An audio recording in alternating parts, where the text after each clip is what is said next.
Okay, so I'm making an update for yesterday and today. Today's update will be after I go to the gym because I haven't gone to the gym yet. Had a late night, got up later than I wanted to, so the day didn't start out with exercise the way I wanted. For some reason, it just works out for me to do it in the mornings, but today, like I said, I didn't get to it. So I'm going to talk about last night first, or yesterday.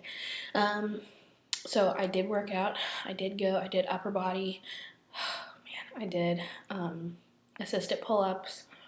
I don't know why I'm blanking out because I can think of lat pull downs, like all kinds of things. So I worked on upper body and cardio. Went really well, but I am sore. So my soreness has compounded. But like I've said before, it feels really good. Unfortunately, later on that day, I didn't make some of the best food choices. I did earlier, but not towards the end, and that was because I was rushing, didn't have time to make something, so I got some Chinese food. I did get steamed rice and vegetables with my chicken, but then later I had McDonald's with it.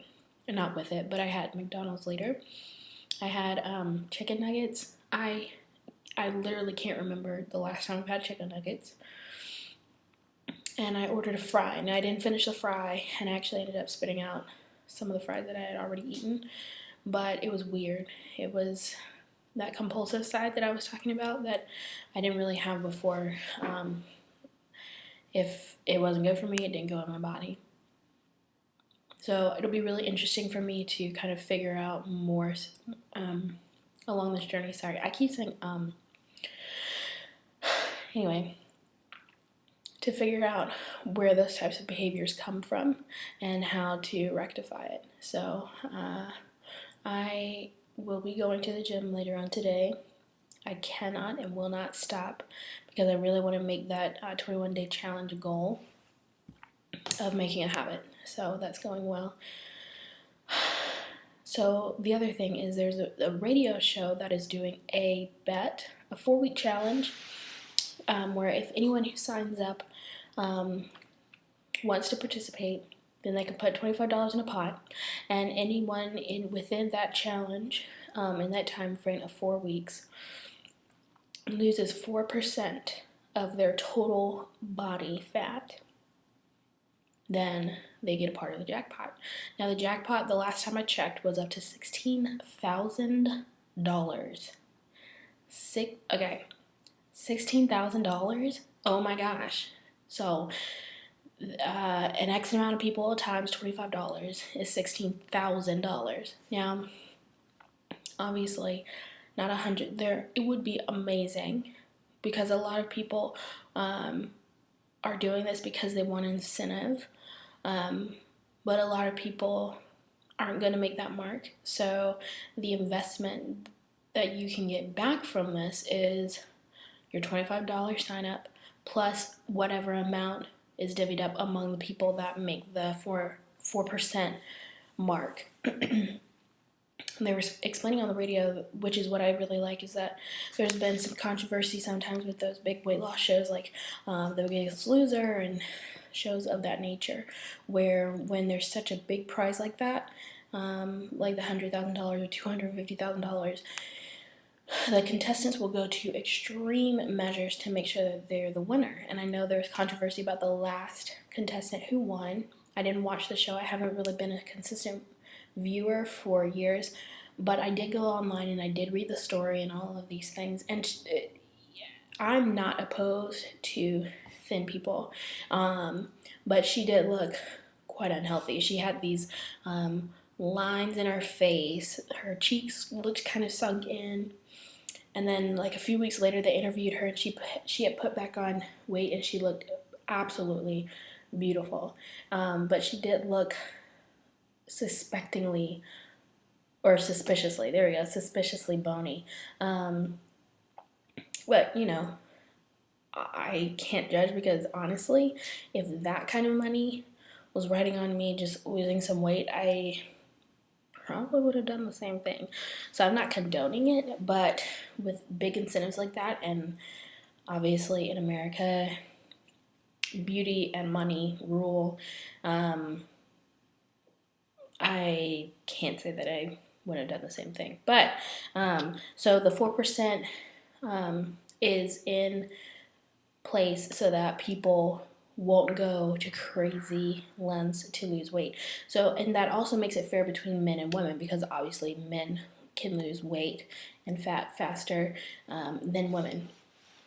Now, we don't have to lose just 4%. You can go over that, but in order to be eligible to have to participate in the jackpot, you have to lose a minimum of 4%. So that's cool. So I'm thinking about signing up. $25. Yeah, I can't swing it right now, but when I can, I think I'm gonna do it. And it would just be a great motivation. You know, I'm in school, still student loans, having to, you know, pay for everything on my own. That would help so much. So I'm thinking about that, so I'll keep you posted on that. I think that's about it. This is completely unrelated to weight loss, and I think I've said before, I'm going to be kind of weaving in and out different topics and all these things. Well, I guess that's kind of starting today, and it's already at 6.5 minutes, so I'm going to make it brief. I'm going to try to stop around 9 minutes. I'm going to go quick. Went last night with my church to see Selma. It was a beautiful movie, and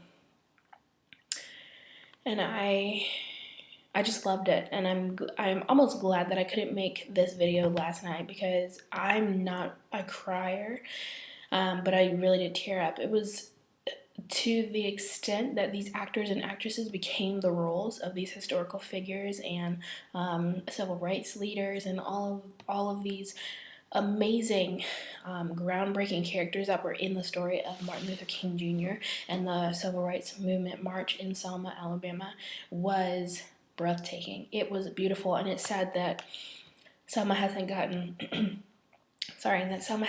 more recognition, because it is beautiful. But I really liked it. Okay, I guess I'm gonna stop there. I was gonna talk about some other things, but I don't want to make things too long. But it was a beautiful movie. And it's not just coming from a person who is of color, because I don't have just African American, I have other things, and probably we'll talk about that later on, but you could really feel what they felt, and it was amazing. So if you all have not seen it at this point, please go, please see it. I saw all races in the movie theater. It was really amazing to see in the film how clergy of all races came out to march, and it just showed that issues like this in America is not because of, while race is an issue, it's not an issue because it's a culture against culture. It's a moral issue, which is why there was such progress that was made, is because other cultures, people from other backgrounds, stood up with the Black community and said, no, this isn't right. No, we don't stand for innocent people being brutally hit and beaten and murdered and all of these things. It's not right. And so it was just really amazing to see that. Like, I really felt like my heart was soaring when I saw that you know, these clergymen and women and civil rights activists, Viola Luizzo, they showed her story in there a little bit. So many people just band it together and say enough is enough. Just because the masses thinks that something is acceptable doesn't make it right. I will say it again, just because the masses thinks that something is acceptable does not make it right. In our culture, years ago, segregation and separate but equal, if you were, was acceptable. But that didn't make it moral. That didn't make it right. That didn't make it just. And so that was manifested when different cultures came out to march with Martin Luther King Jr. and his followers. So it was just so cool. I'm all about multiculturalism and getting to know other people outside of our races, and really not just hanging out with one person from one culture and asking them all these questions. No. Really assimilating with other people and really getting to know them. I love that.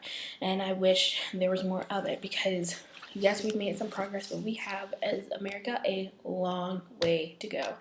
And you know, Americans can talk about other cultures, but being someone who has traveled the world and has been to other cultures, other countries, race isn't nearly as big of an issue as it is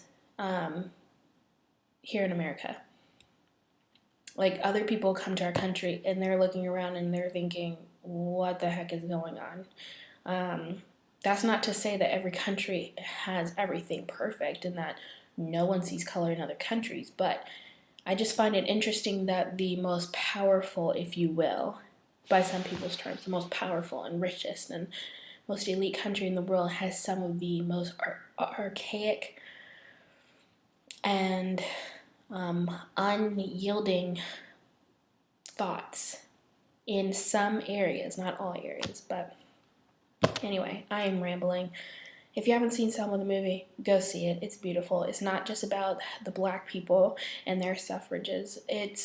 Or their sufferings. It's about standing up for what's right and just and acceptable under the eyes of God and country. So anyway, that's my little spill, and I will make a separate video later on today when I go to the gym, because it's happening, y'all.